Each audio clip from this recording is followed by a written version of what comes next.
Batuotas katinas. Seniai viename malūne gyveno 3 broliai. Vyresnieji skriaudė jaunėlį, todėl pažemęs katiną.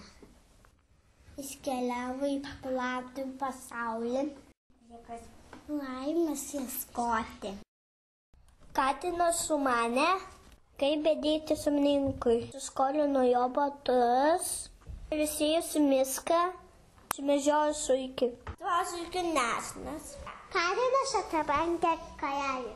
Karaliui pasakė, Jonas mėgė šeimininkas. Girdus apie tokį dosnumą, princesė panoro susipažinti Markis Karabas. Dėl kartu su karaliumi sėdo į karietą, pasiruošė aplankyti markizą. Katinas nubėgo laukus.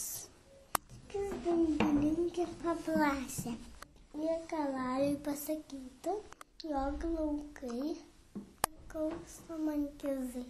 Tada patuotas katinas nuėjo būti nukupilį. Viršinas pamatė katiną, panoro jo suėsti.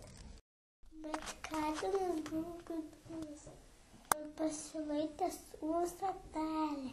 Galiu mane suėsti. Pirma, pasiversti liūtą. Viršinas paprašė katino ir pavirto liūtu. Katinas paprašė, viršinas pavirto vėją. Ta perės iščiupo katinas ir suėdė.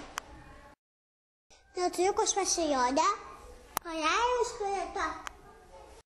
Rodė jaukai. Labiausia karalius. Karalius parėjo pasakas. Susiko darbininkai. O kienošia pelis paklausė princesė. Mano šeimininko vaikščižo. Kramtydamas ūsą, sakė katinas. Tada karalius iškėlė didžiulį puotą. Jaunasis šeimininkas rado princesę, laimingai gyveno milžinio pilyje. Katinas negaudė pelių.